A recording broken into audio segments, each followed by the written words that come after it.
परमेश्वरी शक्तीला शोधणाऱ्या सर्व साधकांना, भाविकांना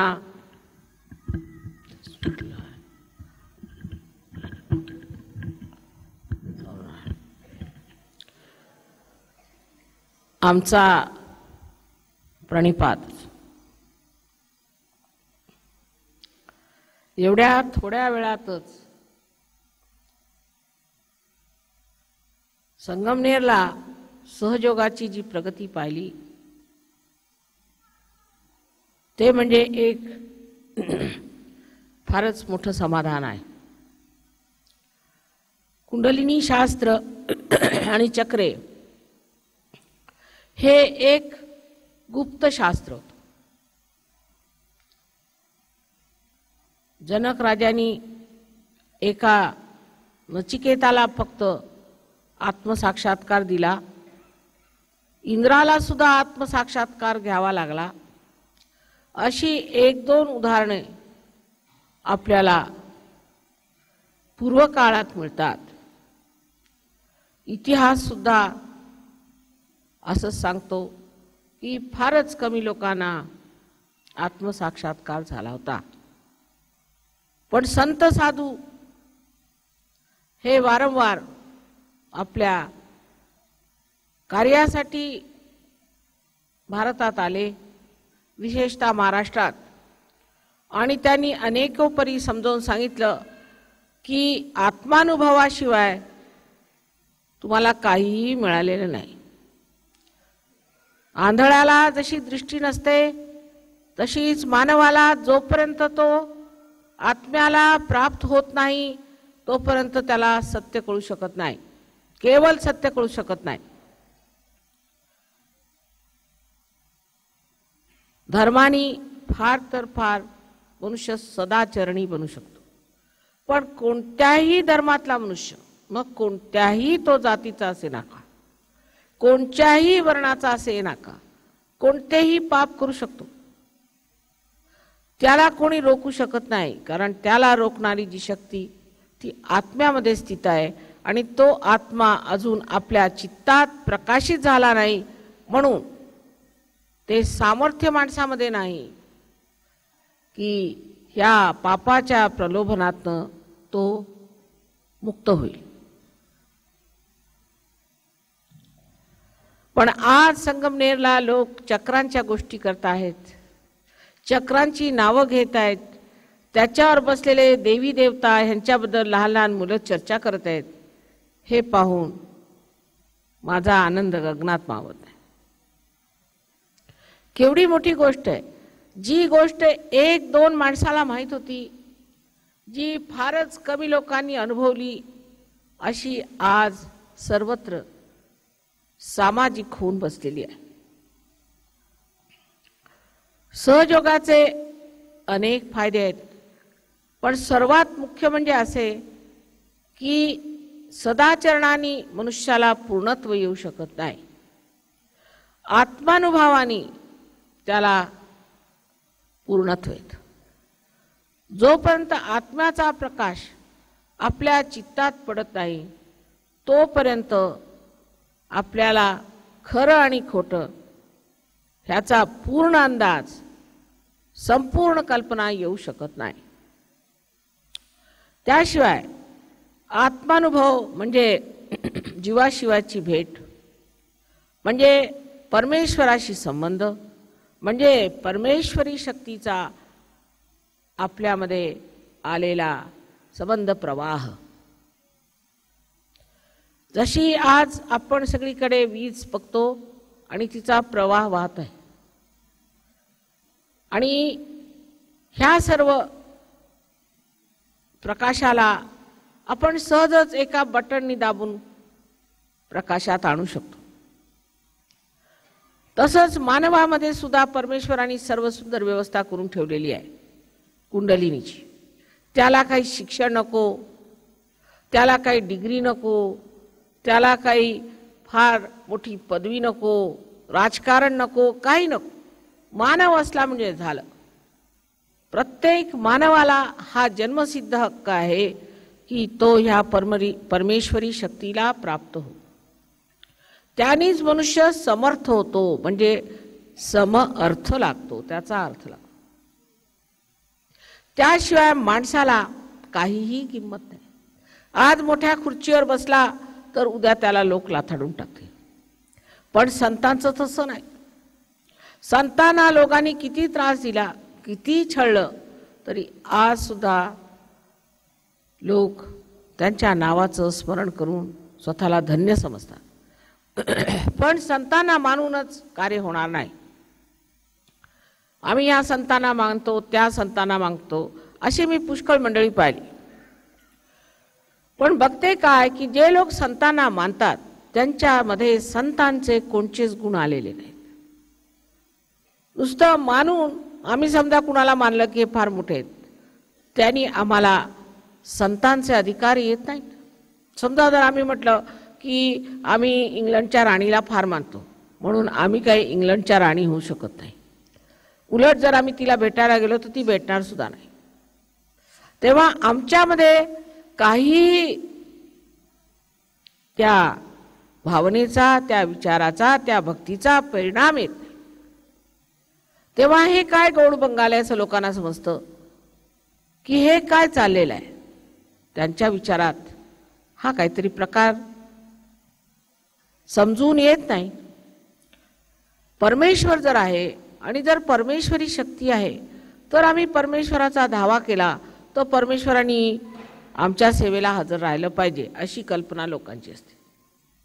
मग त्यात दिशाभूल करणारे बरेच लोक असतात. तुम्ही इतके गुरुवार करा, इतके शनिवार करा आणि वाचतील पैसे ते मला द्या, नाहीतर तुम्ही सप्ताह मांडा, अखंड भजन करा, अमुक करा, तमुक करा. अरे पण तुमचा योग झाला नाही, तुमचा संबंध झाला नाही, तुमचं कनेक्शन झालं नाही, तुम्ही टेलिफोन कुणाला करता. आत्मानुभव हा माणसाला मिळवला पाहिजे आणि मिळविता येतो, आणि तो मिळवल्याशिवाय माणूस हा अर्धवट राहून जाईल, त्याची पूर्ण स्थिती येणार नाही. ह्याचे अनेक फायदे आहेत. आता मी महाराष्ट्रामध्ये दुष्काळ फार आहे, त्याच्यावर विचार केला की ह्या दुष्काळाचा काय इलाज केला पाहिजे. दुष्काळाचा इलाज इथे झाडे असायला पाहिजे. झाडे नसली तर परमेश्वर कशाला इथे पाऊस घालेल. हे एक वर्तुळ आहे. त्या वर्तुळामध्ये जर इथे झाडे नसली तर पाणी येणार नाही, ते वर्तुळ पूर्ण होत नाही. जर तुम्ही इथे झाडे लावली तर पाणी येईल, पण झाडे लावण्याची सोय नाही. झाडे लावली तर लोक कापून येतात, कारण त्यांना सरपण नाही. तेव्हा त्याच्यासाठी काय करता येण्यासारखं आहे सहयोगामध्ये. सहयोगाची किंमत इतकी जबरदस्त आहे की ऑस्ट्रियामध्ये अशी परिस्थिती आली की तिथे ॲसिड रेन म्हणून, आता आपल्याकडे फार कमी आहेत इंडस्ट्रीज, तिकडे पुष्कळ आहेत, आणि त्याच्यामुळे त्याचे जे धूर आकाशात गेले त्याच्यामुळे एक ॲसिड रेन म्हणून पाऊस तयार झाला. म्हणजे पावसामध्ये ॲसिड आलं, त्यामुळे ही झाडं मरू लागली. मरू लागल्यावरती त्यांनी असं सांगितलं की आता ह्या झाडांना जर कोणी वाचून दाखवेल तर त्यांना आम्ही फार मोठी पदवी देऊ. एक आपले सहयोगी ते UN मध्ये ॲग्रिकल्चरचे ॲडवायझर आहेत, फार मोठ्या पदवीवर आहेत. तर ते चैतन्यमय माझ्यापासून पाणी घेऊन गेले आणि 4 थेंब प्रत्येक झाडावर टाकलं. सगळी झाडं मरत होती.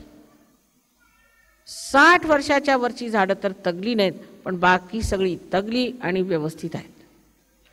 जर ही झाडं ॲसिड रेनला बचावून राहतात तर मी असा विचार केला की जर महाराष्ट्रात आपण ही एव्हरग्रीनची झाडं लावली जी सदा सर्वदा हिरवी असतात आणि त्यांना पाणी कमी लागतं, तर ह्या झाडांमुळे इथे पाऊस खूप पडेल. तसंच ही झाडं मनुष्य तोडू शकत नाही, कारण त्याची बांधणी असते की त्याला बुंध्याला मनुष्य पोचू शकत नाही. दुसरं, हे झाड जाळायच्या उपयोगाचं नाही, भुरकन जळून जाईल. तिसरं म्हणजे ह्या झाडाला जे कोन्स असतात ते दगडी अगदी दगडासारखे असतात, पण खरोखर असतं ते लाकूड. ते लाकूड जर तुम्ही जाळलं तर तुम्हाला सरपणाला सुद्धा व्यवस्था होऊ शकते. पाऊस येईल, त्यांनी शेती ठीक होईल, आणखी त्यांनी तुम्हाला जे सरपण पाहिजे तेही व्यवस्थित मिळू शकतं. असा विचार मी केल्यावर मी ही झाडं इथं मागवली आणि आमचे सर्व जगातले जेवढे सहयोगी आहेत त्यांनी सरळ हाताने ती झाडं इथे आणून दिलेली आहेत. त्याच्यावर आता माझा प्रयोग चाललेला आहे. पण मला माहिती आहे हा प्रयोग अत्यंत यशस्वी होणार आहे, कारण त्याच्या आधी आम्ही सूर्यफुलावरती प्रयोग केला तर सूर्यफूल एवढं मोठं आलं, ते 2 माणसाला उचले ना. त्याच्यातली एवढ्या मोठमोठ्या बिया बघून कुणाला वाटणार आहे सूर्यफुलाच्या बिया आहेत. नंतर त्यांनी सांगितलं की आमच्या त्या जागेमध्ये तुम्ही तांदूळ लावू शकत नाही. तर म्हटलं आम्ही लावणार तांदूळ हमखास, आणि तेही आम्ही बासमतीचे लावले. 60 किलो तांदूळ लावले तर त्याच्या 70 पोती निघाली आमची. जर त्याच्या मी नुसते बीज तुम्हाला वाटलंय तर अनेक प्रकारे आपण आपली शेती वाढवू शकतो. पाण्याची व्यवस्था होऊ शकते, आणखीन आपल्याला शेती वाढवू शकतो. ज्या ठिकाणी सहयोग वाढतो, आरडगावला पाण्याचा एक थेंब नसायचा, अगदी सुकलेलं गाव होतं, तिथे त्या एड्या बाबळ्या होत्या फक्त आणि काहीही नव्हतं. तिथे सहयोग जमल्याबरोबर तुम्हाला आश्चर्य वाटेल की दगड फोडून लोकांनी पाणी काढलं. तिथे इतक्या विहिरी झाल्या. तसंच आमचं नांदगाव माझ्या आईचं माहेरघर होतं. मी गेले तर माझ्या डोळ्याला पाणी आलं तिथली स्थिती बघून. त्या ठिकाणी सहयोग जमल्याबरोबर तिथे मुळा नदीतनं दगड फोडून पाणी आलं आणि तिथे सगळं हिरवीगार झालं. सगळीकडे दुष्काळ असताना त्या आरडगावी मात्र दुष्काळ नाही. ही परमेश्वरी शक्ती आहे आणि तिला बरोबर समजतं कुठे जायचं. जे संतांना छळलं, जी संतांनी मेहनत केली, त्यावेळेला अशी सामाजिक परिस्थिती खराब होती की त्यांनी जे जे म्हटलं त्याच्याबद्दल त्यांना लोक छळत असत. जातीपाती विरुद्ध, धर्मांधतेविरुद्ध ह्या संतांनी एकटे उभे राहून झेंडे उभारले. ऋषी सरस्वतींचं असं म्हणतात की रस्त्यात जर एखादा कुठे शेंदूर फासून एखादा मनुष्य बसला असेल तर ते जाऊन त्या दगडावरती आणि थुंकत असत आणि त्या ब्राह्मणाला किंवा तो जो कोणी पैसे खाणार असेल त्याला झोडपून काढत असत. रामदास स्वामींनी कितीतरी शिव्या घातल्या आहेत. तुकारामांनी कितीतरी त्यांना सांगितलेलं आहे की जात पात सोडा. ह्या सर्व धर्मांधतेला एकदाच तुम्ही सोडून जर दिलं, नाना तऱ्हेच्या आपल्यामध्ये कुरीती आहेत, त्या कुरीतीमुळे लोकांना किती त्रास होतो. तर त्यावेळेला एकटा एक उभा राहिला. ज्ञानेश्वराला तू संन्याशाचा पोरगा म्हणून एवढं छळलं. 23 वर्षाच्या वयात काय ती ज्ञानेश्वरी, आणि त्याच्यानंतर लिहिलं अमृतानुभव पुस्तक. तर म्हणजे वाचलं की असं वाटतं की वा वा वा वा, परमेश्वराच्या साम्राज्यातच रमण होऊन राहिलेलं आहे. असं सुंदर पुस्तक 23 वर्षाच्या वयात ज्या विभूतीने लिहिलं, त्याला तू संन्याशाचा पोरगा म्हणून हिणवणारे हे महामूर्ख आजही समाजात आहेत. पण आता संतांना छळू शकत नाही. आता जर का संतांवर कुणी हात उगारला किंवा त्यांच्याकडे डोळे केले तर मात्र त्यांची दुर्गत होईल. कारण ते दिवस आता संपले. संतांनी केले तेवढे प्रयत्न केले, त्यांचा छळ केला, तुम्ही तेवढा केला. पण ह्या पुढे मात्र कोणत्याही संतांना जर कुणी हात घातला तर त्यांची दुर्गती झाल्याशिवाय राहणार नाही. ह्या संतांनी आता दुसरी कार्य करायची. सामाजिक जी घाण आपल्यामध्ये आहे, प्रत्येक तऱ्हेची घाण आपल्यामध्ये आहे. मुलींना आपण ज्या तऱ्हेने वागवतो, त्यांच्यासाठी हुंडा दे, त्यांच्यासाठी वाटेल तसं त्यांच्यावरती जबरदस्ती कर, जुलूम कर. त्यामुळे ह्या देशात गरिबी आहे. यत्र नार्या पूज्यन्ते तत्र रमन्ते देवता. ज्या ठिकाणी स्त्रीला पूजले जाते ती पूजनीय असायला पाहिजे आणि तिला पूजलं पण पाहिजे, तिथेच देवतांचे रमण होते. आणि ज्या देशामध्ये बायकांना अशा रीतीने वागवण्यात येतं, म्हणजे मुसलमानांपेक्षा आपण बत्तर आहोत. काही काही गोष्टी मुसलमानांपेक्षा बत्तर. निदान मुसलमानांमध्ये जातपात नाही. आणि या जातीतले जे कर्मठ लोक आहेत आणि मोठे धर्म मार्तंड म्हणतात, ते जेव्हा मुलीला काही त्रास होतो तेव्हा कुठे जातात? तेव्हा कोण उभं राहतं? ज्या घरामध्ये मुलींचा, सुनेचा, आईचा अपमान होतो त्या घरात लक्ष्मी थांबू शकत नाही. हा एक प्रकार सामाजिकतेत झाला. दुसरा म्हणजे व्यसनीपणा. व्यसन सहयोगात आल्याबरोबर सुटून जात. कालच मला फार आनंद झाला. काही मुलं आली होती, ती कॉलेजमध्ये शिकतात, त्यांना ड्रगचं व्यसन लागलं होतं आणि ते म्हणाले, माताजी सहयोगामुळे आमचं सगळं व्यसन सुटून आम्ही निर्मुक्त झालो, निसंगात. आणि इतके सुंदर गाणी म्हणून दाखवली त्यांनी, मला आश्चर्य वाटलं. उद्या तुमची मुलं मोठी होतील तेव्हा त्यांनाही व्यसन लागू शकतात, कारण परदेशी भूत इथे शिरत आहेत. हे लोक जे इथे परदेशातले आलेत हे साधू संत एका दिवसात सगळी व्यसनं सोडून उभे झाले. कमळासारखे यांच्या जीवनामध्ये सौंदर्य आलेलं आहे, ते आपल्या मुलांमध्ये येऊ शकतं, त्यांचं आयुष्य नीट होऊ शकतं. आई वडिलांचा मान आदर करणे. पण जे आई वडील दुष्टासारखे वागतात आणि मुलांना त्रास देतात, इतकंच नव्हे तर घरामध्ये क्रोध वगैरे करून आपल्या घरातल्या मुली बाळींना छळतात, त्यांना देवासारखं मानायची काही गरज नाही असं सहयोगात लिहिलेलं आहे. पण त्यांना नीट करण्याची सुद्धा व्यवस्था आहे. जर ते सहयोगात आले तर राग शांत होऊन मनुष्य आनंदात रमण करतो. राग, क्रोध ह्याच्या विरुद्ध श्रीकृष्णाने तर सुरुवातीपासूनच अस्त्र उभारलेले आहे की राग येणे किंवा क्रोध येणे हे लांछनास्पदच नाही, पण ते वाढत वाढत अत्यंत पापाच्या दृष्टीला जातं. पण ते म्हणून लेक्चर देऊन किंवा उपदेश देऊन होणार नाही. मी जर 100ला म्हटलं तुम्ही रागू नका, शांत व्हा, शांत होणार नाही. कारण शांती ही आपल्या हृदयात आहे. ते स्थान आपल्या हृदयातलं जोपर्यंत आपण मिळवू शकत नाही तोपर्यंत नुसत्या लेक्चरनी काय होणार नाही. लेक्चर ऐकायला बरं वाटतं, पण जेव्हा ही कुंडलिनी जागृत होते तेव्हा मनुष्य त्या शांतीमध्ये स्थित होतो. आता परदेशामध्ये पुष्कळ लोकांनी विश्वशांतीचे मोठमोठाले असे ऑर्गनायझेशन, संस्था काढलेल्या आहेत. त्या लोकांना स्वतःला शांती नाही आतमध्ये. दारुडे, पैसे खाणारे हे काय विश्वशांती देणार? विश्वशांती ही मनुष्याच्या हृदयामध्ये जेव्हा सामूहिक शांती बसेल तेव्हाच येऊ शकते. त्यासाठी आपल्या आतमध्ये हे समाधान, ही शांती आपण मिळवली पाहिजे.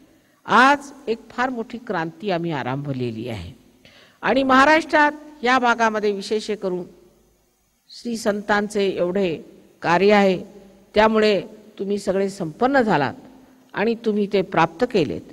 हे म्हणजे आम्हाला अभिनंदनीय नाही, आपल्याला अभिनंदनीय. कारण आम्हाला काहीच मिळवायचं नाही, मिळवायचं तुम्हाला आहे.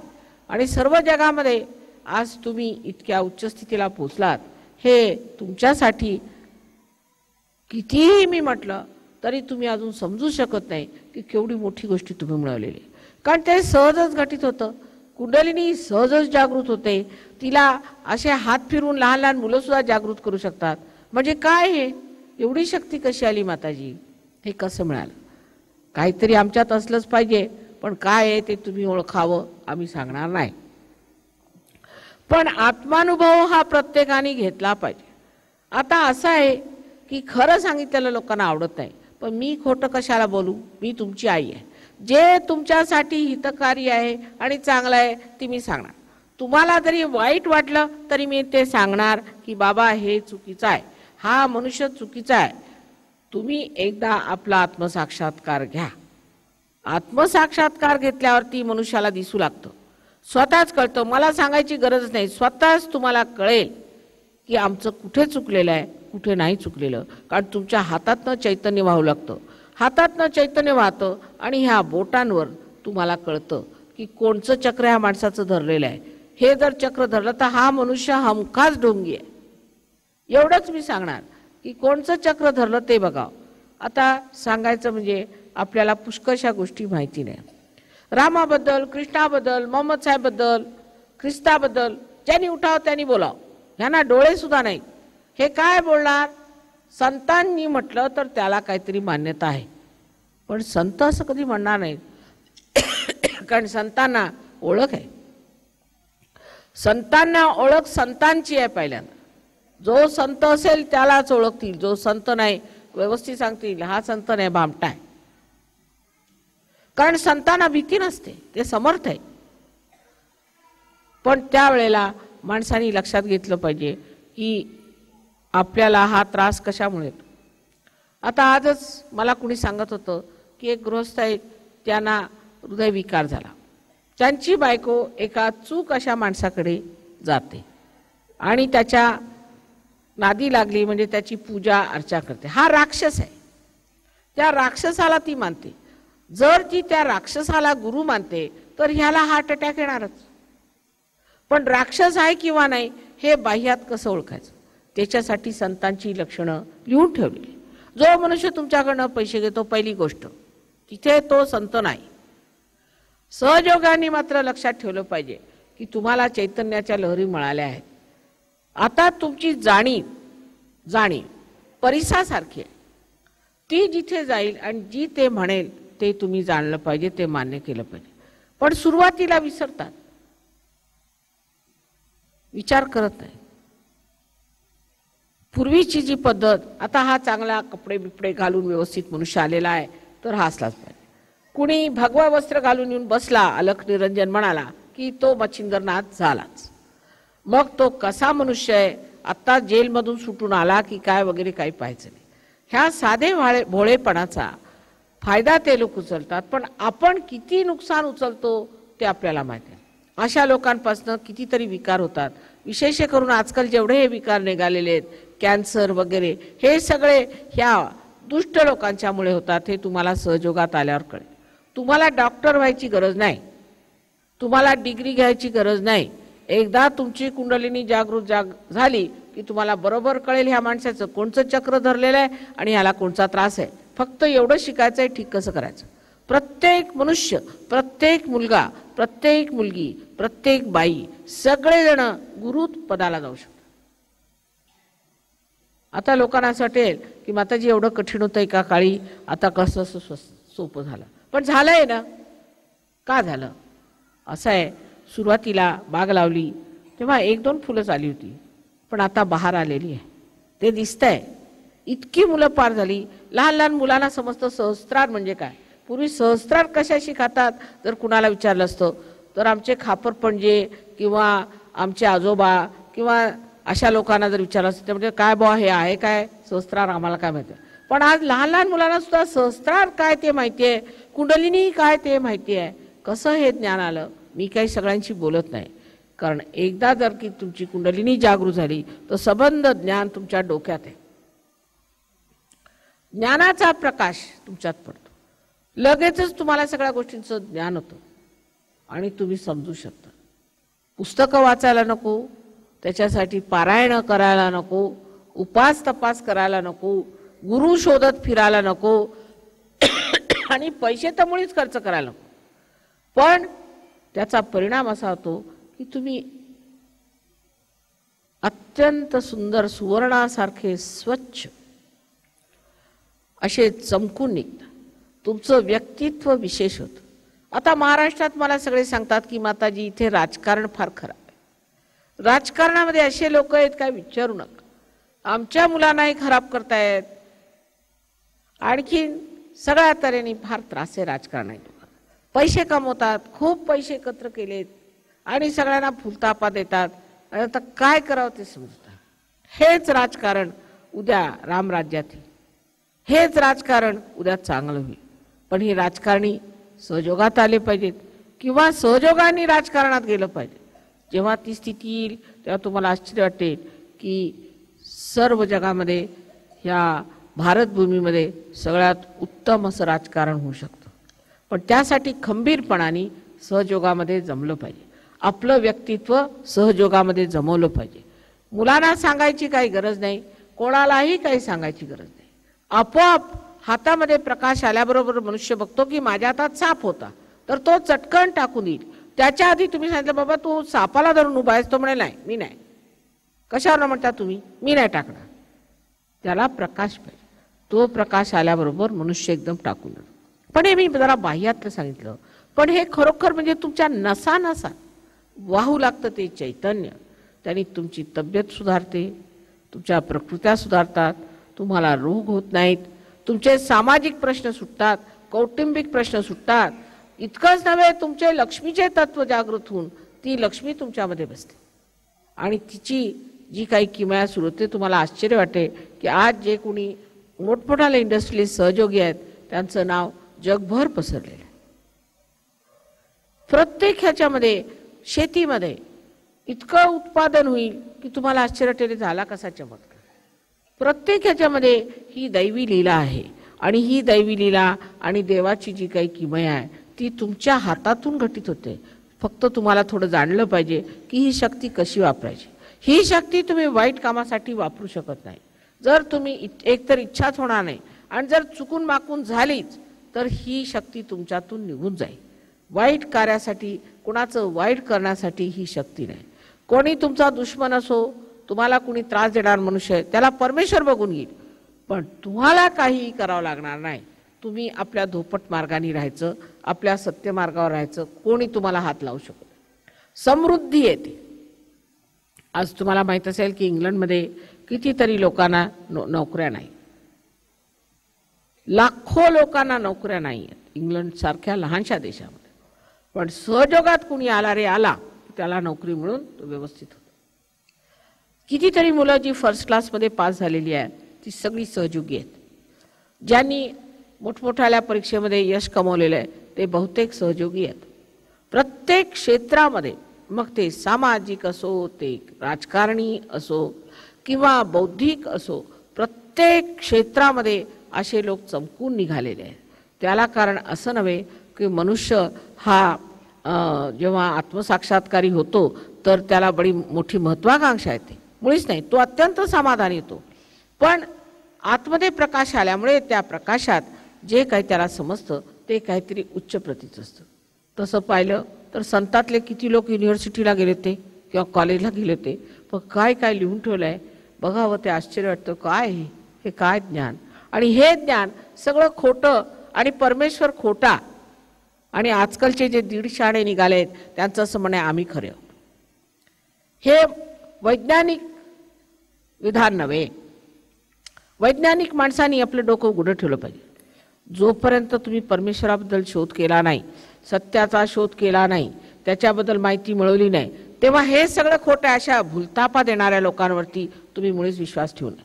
कबूल, परमेश्वराच्या नावावरती सगळा खोटेपणा करतात, परमेश्वराच्या नावावर पैसे एकत्र करतात, परमेश्वराच्या नावावरती भूत नाचवतात, देवळामध्ये भयंकर घाणेरडे प्रकार चालतात, सगळं मला कबूल असलं तरी त्यामध्ये परमेश्वर नाही हे कसं सिद्ध झालं. उलट जेवढी वस्तू चांगली असेल त्याचाच लोक फायदा उचलतात. आमच्या मुंबईला एकदा विस्कीची बाटली लोकांनी म्हटलं कशी कस्टमरनं काढायची, तर गीतेची पुस्तकं लिहिली आणि ते अशी खोटी गीतेची पुस्तकं करून त्याच्यामध्ये असं बॉक्स करून त्याच्यामध्ये ते बाटली भरून ती काढली. लोकांना मग शंका आली की इंग्लंडहून कशाला गीता लिहून येते, इकडे असते तर मग त्यांनी उघडून पाहिलं त्याच्यात विस्कीच्या बाटल्या मिळाल्या. पण का? कारण गीता विशेष आहे, गीतेवर कोण शंका करणार, म्हणून त्यात विस्कीची बाटली काढायची. परमेश्वर हा विशेष आहे म्हणून त्याचा उपयोग करायचा, देवळाचा उपयोग करायचा आणि त्याच्या आडपडद्यामध्ये सगळे घाणेरडे प्रकार करायचे. म्हणून परमेश्वर नाही का? असं कसं सिद्ध होतं? परमेश्वर आहे किंवा नाही हे सहयोगानंतर आम्ही विचारू, त्याच्या आधी सांगता येणार नाही. कारण आंधळ्याला कोणताही रंग सांगायचा तर त्याला काय समजणार आहे? पहिल्यांदा आत्मसाक्षात्कार हा झाला पाहिजे, हेच आमचं म्हणणं आहे. ह्याला पैसे नकोत, काही खोटे काम नको, काही नाही. सत्यावर उभी असलेली गोष्ट आहे, स्वानुभवाची गोष्ट आहे. तो अनुभव झाल्याशिवाय बाकीच्या ज्या काही गोष्टी आहेत त्या वरपांगी. परवा एकाने प्रश्न विचारला, माताजी भक्ती मार्ग तुमचं काय म्हणणं आहे? भक्ती मार्ग ही पायरी आहे. तुम्ही परमेश्वराला आळवता, रे परमेश्वरा, रे परमेश्वरा मला भेट, कधी भेटशील वगैरे वगैरे सगळे रडगाणी करता. परमेश्वर येऊन समोर ठाकला तरी ओळखायला ते म्हणजे याला काय म्हणायचं? परमेश्वराला ओळखण्याची स्थिती कुठे आहे? तुलसीदासासारखा मनुष्य त्यांनी परमेश्वराला रामाला ओळखलं नाही. चित्रकूट के घाट पर भई संतन की भीड, तुलसी दास चंदन घिसे, तिलक करत रघुबीर. आणि ओळखलं नाही, मात्र हनुमानाला ओळखलं नाही. तुलसीदास स्वतः आत्मसाक्षात्कारी नव्हते असं मला वाटतं, पण वाल्मिकी होते. वाल्मिकी आणि तुलसीदासामध्ये पुष्कळ फरक आहे. मग उत्तर रामचरित्र जे माणसाने लिहिलं असेल तो आत्मसाक्षात्कारी नव्हता, हे सिद्ध आहे. जो आत्मसाक्षात्कारी मनुष्य असतो तो गहन गोष्टी लिहितो, वरपांगी गोष्टी लिहित नाही, आत्म्याच्या गोष्टी लिहितो. तर त्यांनी स्वतः सांगितलं तुलसीदासनी की मी ओळखलं नाही. दुसरं तुम्हाला बघा की आपल्याकडे सूरदास होते, कबीरदास होते. सूरदासाचं सारखं आहे की तू कधी भेटशील मला, हे श्याम तू मला कधी भेटशील, मला तुला बघायचं आहे, तू मला कधी भेटशील. ही जिथे आर्तता आहे तिथे भक्ती झाली. पण कबीर त्याची जी अधिकारवाणी आहे त्यावर स्पष्ट दिसतं की कबीर हा आत्मसाक्षात्कारी होता. जसं तुकारामांनी सुरुवातीच्या अभंगांमध्ये म्हटलेलं आहे की परमेश्वरा मला कधी भेटशील. पण आत्मसाक्षात्कार ज्यांच्या झाला ते साक्षात्कारीच होते, पण त्याची त्यांना कल्पना नव्हती, जाणीव नव्हती. पण जेव्हा त्याची जाणीव आली तेव्हा त्यांनी लिहिलं आहे की अणुरेणू हुनी तोडका तुका आकाशा एवढा. हे सगळं काही जाणणं, हे काही बोलणं, हे सर्वसाधारण माणसाला समजायचं नाही. म्हणजे नामदेवानी जेव्हा भेट घेतली गोरा कुंभारांची, हे शिंपी ते कुंभार जात नाही, पात नाही, संतांना काही जात नसते, आणि गेले. त्यांनी पाहिलं तर ते माती तुडवत बसले होते. त्यांनी प्रश्न केला, कसं काय, कसे आले तुम्ही? पाहिल्याबरोबर नामदेव म्हणाले, निर्गुणाच्या भेटी आलो सगुणाशी. हे निर्गुण बघायला मी आलो तो चैतन्य, पण तू सगुणात उभा आहे, सगुणामध्ये निर्गुण सगळं बसलेलं आहे. हे कोण संतांनीच म्हणावं, संतांना त्यांनीच ओळखावं एक दुसऱ्याला. मानवाचं तसं नसतं, एक दुसऱ्याला भेटले तरी शिव्या देतील, आपामध्ये कॉम्पिटिशन होईल, एक दुसऱ्याला भेटला तो तुम्ही का असे आम्ही असे. संतांचं तसं नाही. मग नामदेव गेले. आता हे नामदेवांनी वरण केलं कुणाचं, तर एक गोरा कुंभाराचं. मग नामदेव गेले ह्याला पंजाबात नामदेव गेले तर त्यांना हे बघा ह्या बायकांचा प्रकार. तुम्हाला म्हटलं होतं ना आधी जा म्हणून. अशा अर्धवट लोक फार आहेत आपल्याकडे. आधी म्हटलं जा तर शिस्तीत जायला पाहिजे, पण तसं नाही जायचं, मधून उठून जायचं.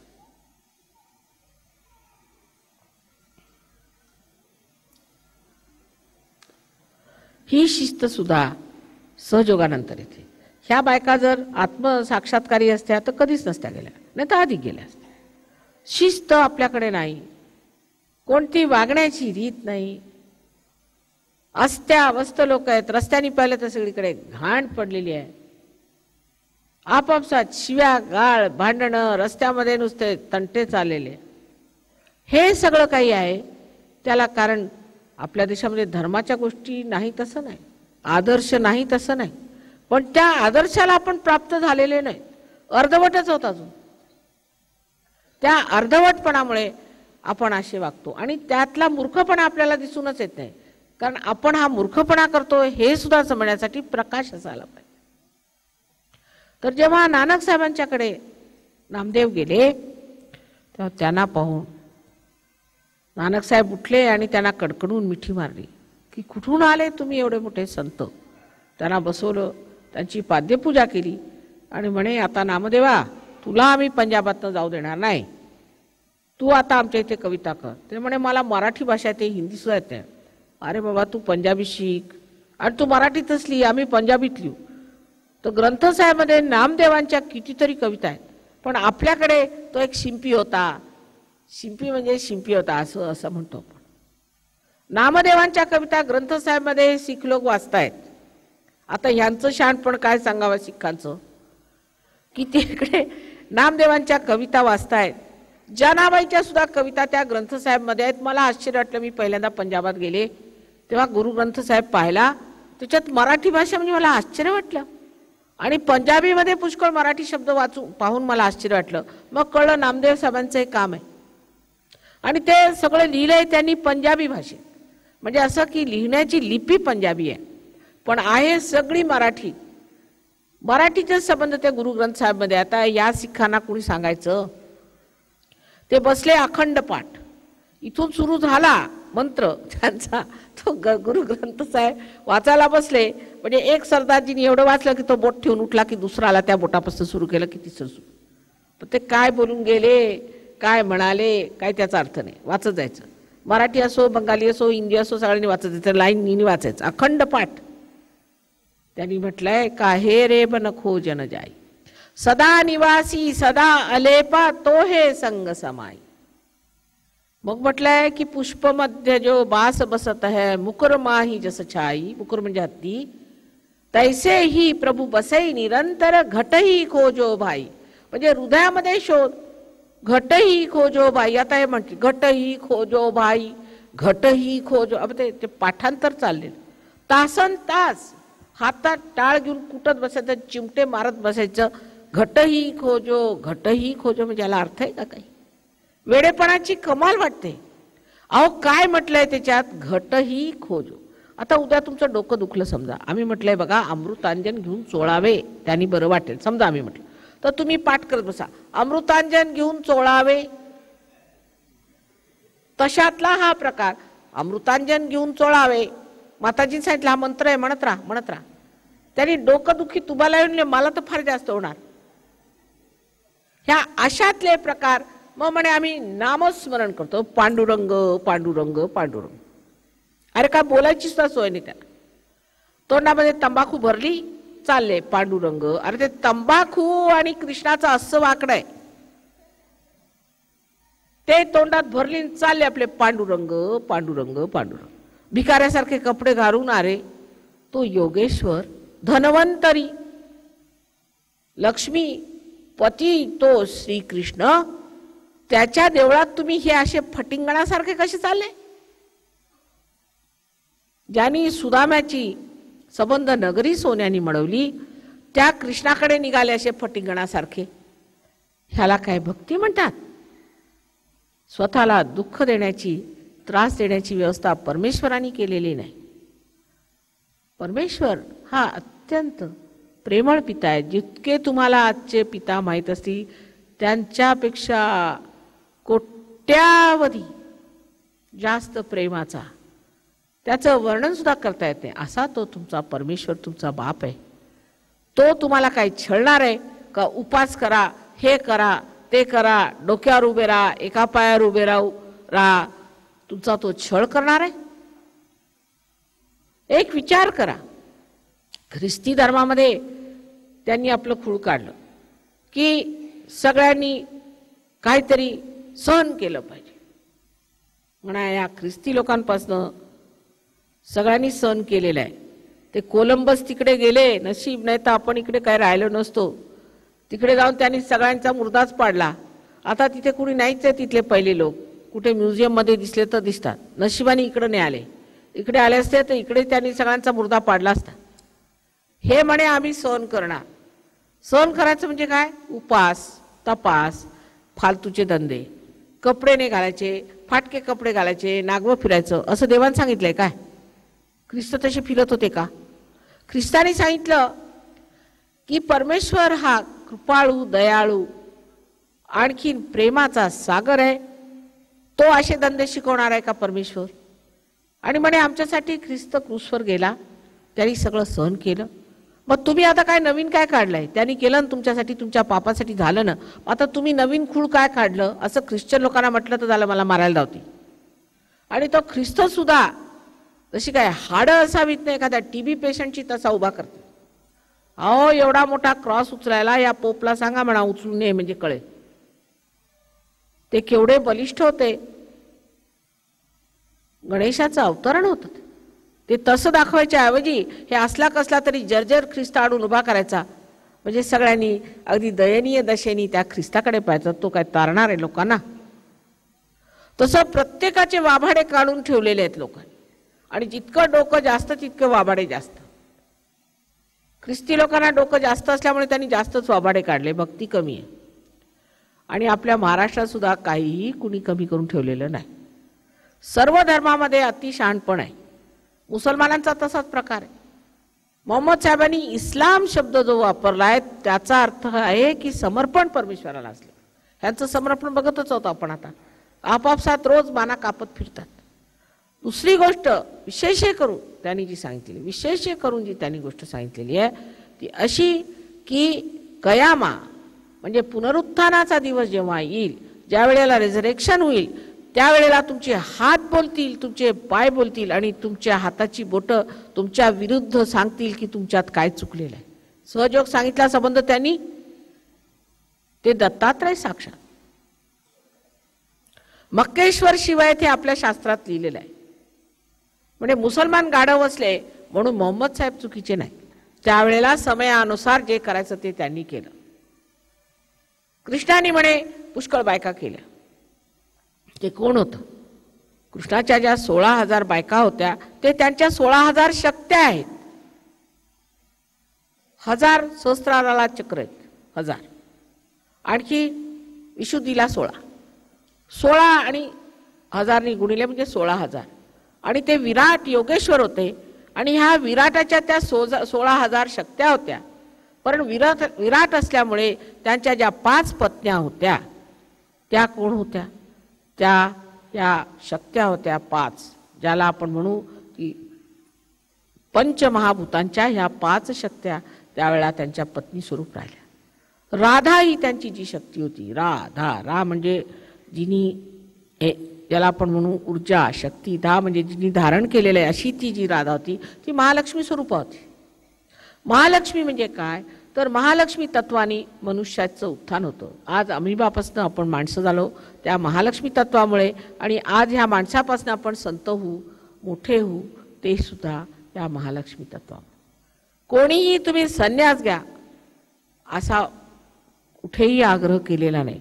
उलट प्रत्येक ठिकाणी ह्याच्या लग्नाला गेले, रामानी लग्न केलं, कृष्णाने लग्न केलं, सगळ्यांनी लग्न केलं, पण तुम्ही सगळे संन्यासी व्हा आणि आम्हाला पैसे भरा. संसार सोडून पळवाद हा सुद्धा एक दुसरा मूर्खपणा आहे.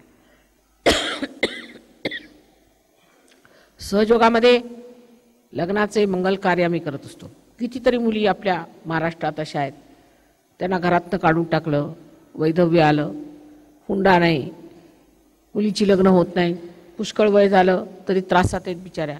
अशा मुलींची लग्न आम्ही व्यवस्थित बाहेर करून दिली आणि त्या फार सुखात आहेत आणि आनंदात आहेत. तुमच्या संगमनेरच्या पण काही मुली आहेत. तसेच ज्या मुलांना इथे नोकऱ्या नाही आणि जी मुलांची इच्छा आहे की आम्ही बाहेर जावं, त्यांची लग्न बाहेर करून दिली, तेही सुखात आहेत आणि आनंदात आहेत. प्रत्येकाला हे लक्षात घेतलं पाहिजे की आपण नुसतं संगमनेर बसून आणि आम्ही संगमनेरी आहोत, मग आम्ही राहुरीकर आहोत, अशा लहान संकुचित वृत्तीने तुम्ही आजच्या आधुनिक काळात राहिला तर तुमचं काहीही होणार.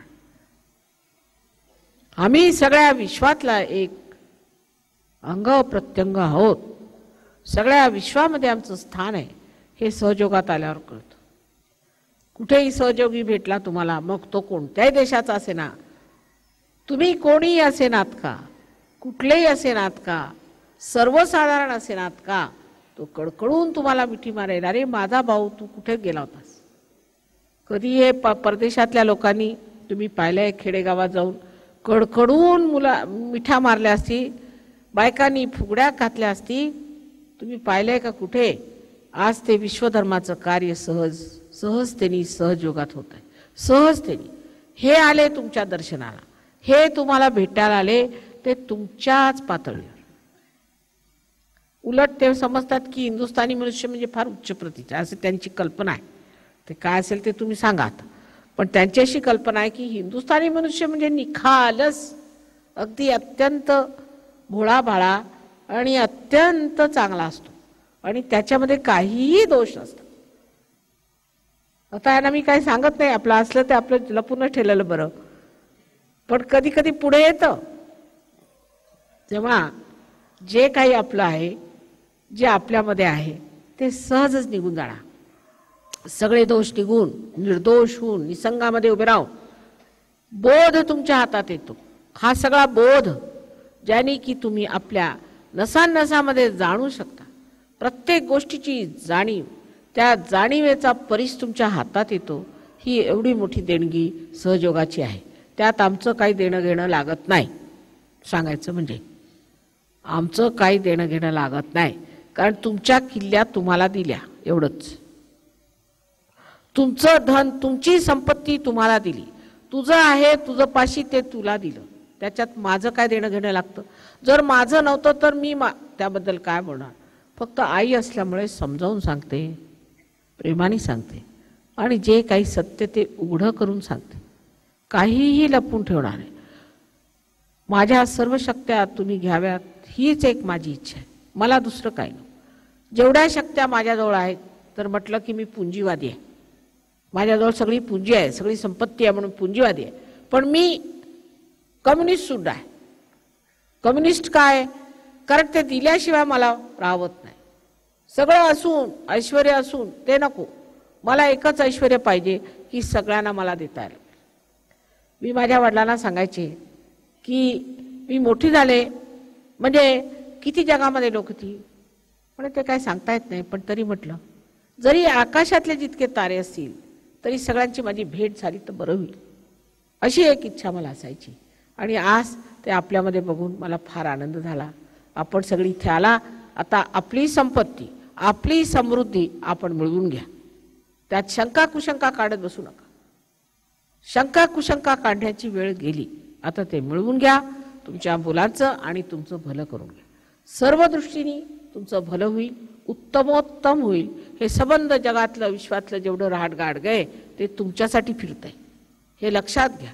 आणि प्रत्येक गोष्ट तुम्ही मागाल तशी, जे वांछील ते तो लाहो. तो जो त्यांनी सहयोग वर्णिला होता पसायदानमध्ये, तो होण्याची वेळ झालेली आहे. तेव्हा कृपा करून फार शंका कुशंका काढू नका आणि आपला आत्मसाक्षात्कार घ्या. पण त्याउपर तुम्हाला काही प्रश्न असले तर 2-4 प्रश्न विचारा. मागच्या वर्षी जवळजवळ तुम्ही 1 तास घेतला, तसं काही करू नका. व्यर्थ वेळ घालवणं आहे. प्रश्न विचारून काही कुंडलिनी जागृत होणार नाही. आम्ही काही त्याची हमी देऊ शकत नाही. कुंडलिनी जागृत झाली ते तुमचं आहे, झाली तर तुम्हाला मिळाली. आमचं काही देणं घेणं लागत नाही. नाही झाली तर नाही झाली, झाली तर झाली. मग प्रश्न विचारून होईल किंवा उद्धटपणा करून होईल किंवा भांडण करून होईल तर होणार नाही. जसं एखादं बी आहे, तुम्ही पेरलं, ते पृथ्वी तत्वात गेलं आणि आपोआप जागृत झालं, त्याला रोप आलं. ते त्या बीजाचं आपलं कर्म आहे किंवा असं म्हणून त्या बीजाचं नशीब. नाही झालं तर तुम्ही काय डोकं आपटणार? काय करणार? त्याला झालं हे पाहिजे, एवढी इच्छा आहे. सगळ्यांना हा आत्मसाक्षात्कार मिळावा, परमेश्वराची ही शक्ती मिळावी आणि त्या कारणे असणारी जेवढी काही शांती आणि कृपा आहे आणि परमेश्वराच्या साम्राज्यामध्ये प्रत्येकाला स्थान मिळावं, हीच एक आईची इच्छा आहे. दुसरं काही नाही. असो.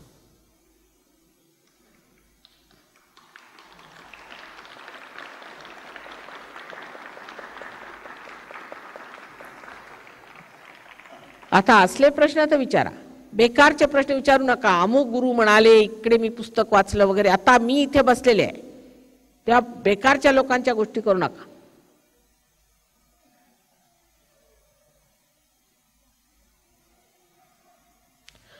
मी समोर बसले असताना, मी आज जिवंत असताना जे पाहिजे ते मागून घ्या. मग नंतर देवळं बांधत बसाल, त्याचा काय उपयोग? तुमचं देऊळ बांधायचंय मला, दुसरी काही देवळं नकोत.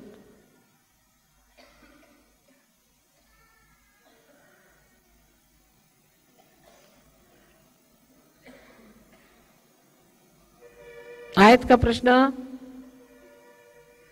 मग ऐकायला आलं नाही, काय म्हणता?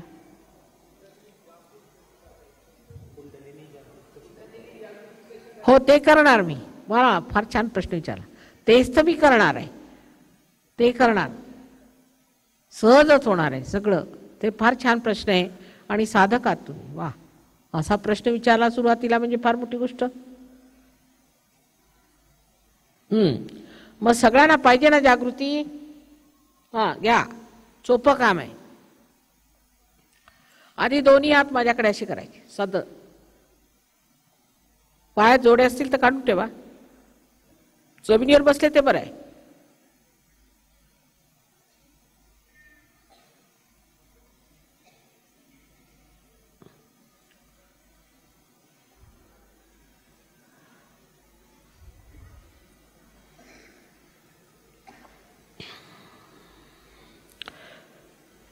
आता बघा, हातात काही गारगार वाटतंय का पहिल्यांदा?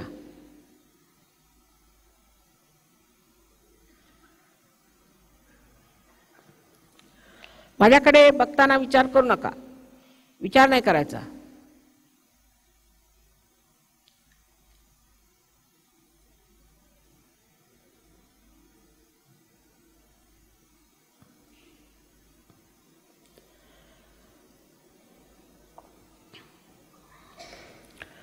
आता डावा हात माझ्याकडे ठेवायचा आणि उजवा हात टाळूवर असा अधांत्री धरा, इकडे अधांत्री वरती धरायचा.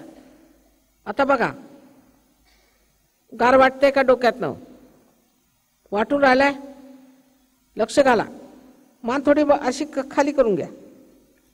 बघा आता व्यवस्थित लक्ष घालून आपल्या ब्रह्मरंध्रातनं असं थंड थंड काही येतंय का बघा.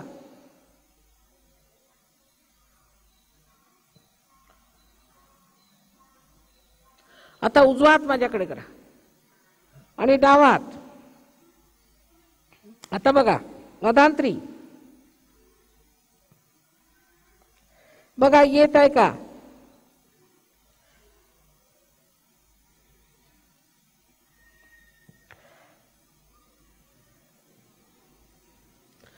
आता दोन्ही हात वर करायचे, आकाशाकडे मान मागे टाकून असे, आणि प्रश्न विचारायचा, श्री माताजी ही चैतन्य शक्ती आहे का मनामध्ये?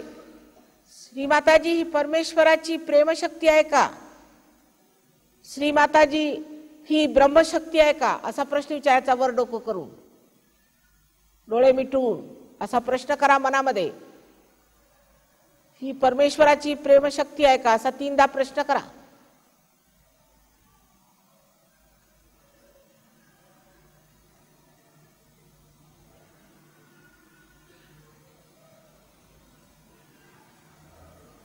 हा, आता हात खाली करा. आता बघा हातात येत आहे का? आहे? येत असलं तर हो म्हणायचं. ज्यांना येत असलं त्यांनी हो म्हणायचं. हातात गार वाटतंय? थंड थंड वाटतंय? डोक्यातनं येतंय थंड? परत बघा डोक्याला, डोकं असं खाली, परत बघा. स्वतः बघायचं, शंका करायची नाही स्वतःबद्दल.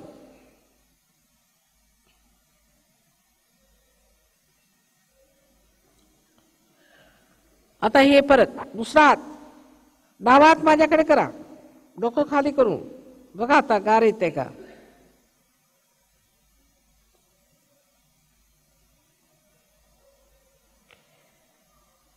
हा, वाटतंय ना गार?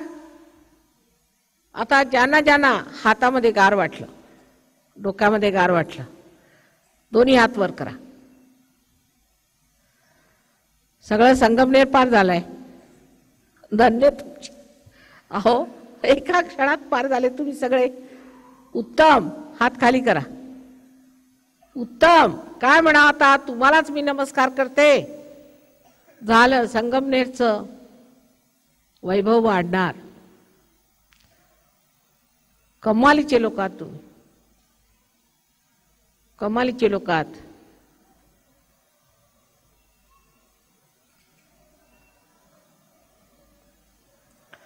आता कमीत कमी 1 महिना तरी सेंटरवर यायला पाहिजे. 1 महिना तरी जाऊन शिकलं पाहिजे की ही शक्ती काय मिळाली, तिचा मान ठेवा. त्या शक्तीने किती तुम्ही अचाट कार्य करू शकता ते येऊन शिकलं पाहिजे. तेव्हा कृपा करून स्वतःचा मान ठेवून जे काही मिळवलेलं आहे त्याचा मान ठेवावा, अशी तुम्हाला आईची फार आग्रहाची विनंती आहे. सगळ्यांना आमचा अनंत आशीर्वाद आहे. फार सुखाचे दिवस येणार, आनंदाचे दिवस. आनंदाच्या डोही आनंद मकरंद. झाले, सगळेच पार झाले. आता काय करायचं? 2 मिनिटात पार झाले. अहो, या बाहेरच्या लोकांना, विलायती लोकांना पार करताना माझे हात तुटले, आणि तुम्ही लोक कुठले संत साधू येऊन बसलात माझ्या पुढे. केवढ्या आनंदाची गोष्ट आहे, महाआनंदाची गोष्ट आहे. बरं, आता काय दर्शन घ्यायचं लोकांना येऊ देत.